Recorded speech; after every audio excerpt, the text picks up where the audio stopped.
नमस्कार, स्वागत है आप सभी का। मैं हूं हिमांशु और आप देख रहे हैं हलचल इंडिया। बेबाक खबर तेज असर। आइए नजर डालते हैं आज की खबरों पर। Shri Ram group of colleges के सभागार में भारत में अपशिष्ट जल प्रबंधन TSS प्रौद्योगिकी के पायलट प्रोजेक्ट के विषय पर एक इंटरनेशनल सेमिनार का आयोजन किया गया, जिसका मुख्य उद्देश्य Shri Ram group of colleges में चल रहे अपशिष्ट जल संयंत्र को मुजफ्फरनगर पालिका बोर्ड को सौंपना रहा। सेमिनार की शुरुआत Shri Ram group of colleges के चेयरमैन डॉक्टर S.C. कुलश्रेष्ठ व जापान से आए Hiroyuki मिहारा, याशुहिरो Matsumoto, Hiroshi यामानुची, Kenichi तमुरा, Koichi ओग्यू, निदेशक जेट्रो टाकू, हिरोकी तारा, नई दिल्ली सुमन मेती और स्टुअर्ट कॉर्नली, राज्य मंत्री स्वतंत्र प्रभार उत्तर प्रदेश कपिल देव अग्रवाल, जिलाधिकारी मुजफ्फरनगर अरविंद मलप्पा बंगारी, अध्यक्ष नगर पालिका मीनाक्षी स्वरूप, ट्रस्टी मुजफ्फरनगर मेडिकल कॉलेज गौरव स्वरूप द्वारा संयुक्त रूप से दीप प्रज्वलित कर किया गया। इस अवसर पर हिरोयुकी मिहारा, प्रबंधकीय निदेशक ताइसेई कोग्यू कंपनी लिमिटेड द्वारा बताया गया कि उन्होंने किस प्रकार से कंपनी की शुरुआत की। उन्होंने भारत में पहले प्रोजेक्ट को वाराणसी में स्थापित है उसके बारे में बताया कि किस प्रकार से यह प्रोजेक्ट अपशिष्ट जल को शुद्ध जल में परिवर्तित करने में मूल्यवान सिद्ध होता है। उन्होंने बताया कि इस तरह के project Shri Ram group of colleges Muzaffarnagar में मिली सफलता के बाद देश के अलग अलग स्थानों पर लगाए जाने का प्रस्ताव है। उन्होंने यह भी बताया कि भारत की जरूरत के अनुसार भविष्य में इसको अपडेट किया जाएगा। इस अवसर पर राज्य मंत्री स्वतंत्र प्रभार कपिल देव अग्रवाल ने कहा कि मुजफ्फरनगर के दूसरे महाविद्यालय को भी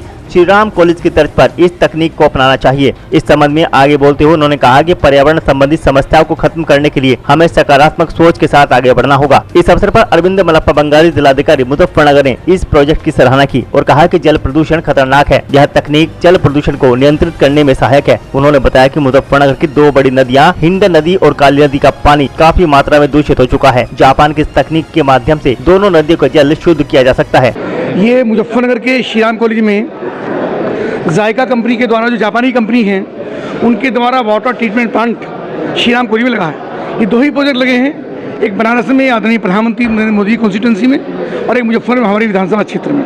और श्री राम कॉलेज के प्रयास से ये कार्य हुआ है। निश्चित रूप से मैं जापानी गवर्नमेंट को भी, जायका को भी, श्री राम कॉलेज को भी बधाई देता हूँ। और ये प्रोजेक्ट का सबसे बड़ा लाभ ये होगा कि जो प्रोजेक्ट यहाँ पर जो पानी पॉल्यूटेड पानी निकलेगा, उसका जो ट्रीटमेंट होने के बाद उसका पूरा यूज़ यहीं पे हो जाएगा। उस पानी को बाहर वेस्ट करके बाहर नालों में नहीं डालना पड़ेगा। इस प्रकार के प्रोजेक्ट और भी लगे, उसके लिए मैंने जापान गवर्नमेंट के अधिकारियों से बात की है।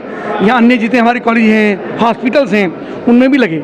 इसके अलावा मैंने प्रधानमंत्री नरेंद्र मोदी जी के द्वारा, हमारे मुख्यमंत्री योगी आदित्यनाथ जी के द्वारा हमारे मुजफ्फरनगर में 2 ट्रीटमेंट प्लांट और लगे हैं। एक अभी हमारे विधानसभा क्षेत्र में सावरी गाँव में चल रहा है, लगभग 350 करोड़ रुपये का। ये लगभग 150 करोड़ रुपये का बुढ़ाना विधानसभा में चल रहा है। ये भी बड़े ट्रीटमेंट प्लांट हैं। उसके कारण से जो शोधित पानी होकर के बाहर जाएगा, नदियों में जाएगा। और मैं आपके माध्यम से शहर के, जनपद के, प्रदेश के, देश के सब लोगों से निवेदन करूँगा कि शहर स्वच्छ रहें, पॉल्यूटेड पानी नदियों में ना जाए, नालों में ना जाए। इसकी जिम्मेदारी हम सब की है।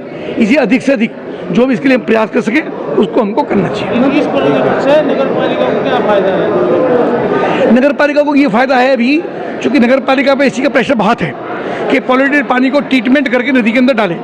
तो वो प्रोजेक्ट हमारे पहले से ही चल रहे हैं। खिदवई नगर में 4 बड़े टैंक या पहले से ही हैं। आदरणीय लालजी टंडन यहाँ नगर विकास मंत्री होते थे भारतीय जनता पार्टी सरकार में, तब उन्होंने यहाँ पर लगाए थे। लाभ ये होगा कि श्री राम कॉलेज का जितना वेस्ट होगा उसका प्रेशर नगर पालिका के ऊपर नहीं पड़ेगा। नगर पालिका ही यानी श्री राम कॉलेज अपने वाटर का ट्रीटमेंट खुद करेगा। काली नदी का कुछ प्रोग्राम चलाएंगे सपोर्ट करने के लिए भी कहा आपने? मैंने कहा कि जितने हमारे और कॉलेज हैं, जैसे और जैन डिग्री कॉलेज है और हमारे एसडी डिग्री कॉलेज है या अन्य संस्थाएं हैं, उनको भी सपोर्ट करके उनमें इस प्रकार के ट्रीटमेंट प्लांट नाले में तब्दील हो चुकी है, तो आगे क्या सफाई का उसकी सफाई का अभियान भी हमने कहा है कि जल्दी उसकी शुद्धता का अभियान हम चलाएंगे। उसके हम प्रयास करेंगे। मीनाक्षी जी से मेरी काफ़ी चर्चा हुई है इस विषय पर काफ़ी चर्चा हुई है मीनाक्षी जी से। और जो जापान की कंपनियां यहाँ आई हुई हैं इस समय, और जापान इंटरनेशनल कॉरपोरेशन एजेंसी के जो इंडिया के हेड हैं वो आए हैं, जो डिफरेंट प्रोजेक्ट को फंड करते हैं इंडिया में, जापान गवर्नमेंट के। मीनाक्षी जी को उन्होंने एक फिजिबिलिटी रिपोर्ट सौंपी है। यहाँ पर जितने भी 28 पब्लिक टॉयलेट्स हैं शहर के, उनका उन्होंने सर्वे किया है, एक फिजिबिलिटी रिपोर्ट कि कहाँ लग सकता है ये TSS सिस्टम, उसकी रिपोर्ट सौंप दी है। अब मीनाक्षी जी उनके साथ बात करेंगी इस बारे में और जापान सरकार से फंडिंग लेने की कोशिश करेंगी। और उनका ये कमिटमेंट है कि जितने टॉयलेट्स में TSS सिस्टम लग सकता है मुजफ्फरनगर के, वो TSS सिस्टम लगाएंगे, जिससे कि जो गंदा पानी है, ब्लैक वाटर है, वो सीधे नालों में ना जाए, वो प्रोसेस होकर ही आगे बढ़े। ये मीनाक्षी जी का कमिटमेंट है। इसके अलावा सॉलिड वेस्ट मैनेजमेंट पर भी वो काम कर रही हैं। हाँ, ये बहुत ही पायलट प्रोजेक्ट हमें हैंडओवर करा गया है, जापानीज़ ने हमें करा है और बहुत ही बढ़िया प्रोजेक्ट है। इसमें ये गंदा पानी है, इसको ऐसा पानी, साफ़ पानी की तरह ये लोग ट्रीटमेंट करेंगे। टीएसएस प्रोजेक्ट, टीएसएस ट्रीटमेंट है। और हम लोगों ने जापानीज़ ने 28 यहाँ के जो मुजफ्फरनगर के टॉयलेट्स हैं वो सर्वे किए हैं और उस पर अब काम शुरू करेंगे। मुजफ्फरनगर की आवामों को क्या फ़ायदा होगा इससे? आप देखिए, जब ये टॉयलेट्स अगर साफ़ होते हैं तो मुजफ्फरनगर के आवामों को तो फ़ायदा ही है, हाइजीन मेंटेन होगी, जी जी जी, सभी को फ़ायदा है इससे। तो आप क्या संदेश देना चाहेंगी यहाँ के लिए, इस काम के लिए? मुजफ्फरनगर जनता को क्या संदेश देना चाहेगी, वो भी इस काम में लगे, किस तरह के? बिल्कुल, उन्हें भी संदेश देना चाहूँगी, लगे इस काम में और टॉयलेट्स को वो भी साफ़ रखें। उनकी भी ड्यूटी है, सबकी। जैसे हम करेंगे तो अगर वो हर आदमी अपने लेवल पे काम करता रहे अपने उसके शहर के लिए, तो शहर बहुत जल्दी साफ़ हो जाएगा। नगर पालिका के लिए पहली बार जापानीज कंपनी यहाँ सहयोग कर रही है, किस तरह देखती है वो? बहुत ही अच्छा, हमारे लिए तो इतना अच्छा व्यू है ये कि एक तो काम हो चुका है यहाँ पर एसआरसीसी में, हमने देखा एसआरजीसी में तो सक्सेस हुआ है यहाँ पर। तो हम तो बहुत खुश हैं इस चीज़ से कि हमें आते ही ये प्रोजेक्ट मिला है और इस पर काम करेंगे। लगे हुए हैं वो उतने जापानीज की जो जापानी कंपनी बदलना चाहेंगे आप?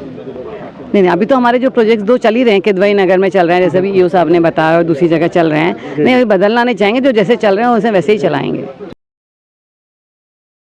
वक्त हो चला है आप सविता लेने का। कल फिर होंगे हाजिर कुछ नई और ताज़ा खबरों के साथ। तब तक के लिए दीजिए हमें इजाजत। नमस्कार। देखते रहिए हलचल इंडिया, बेबाक खबर तेज असर।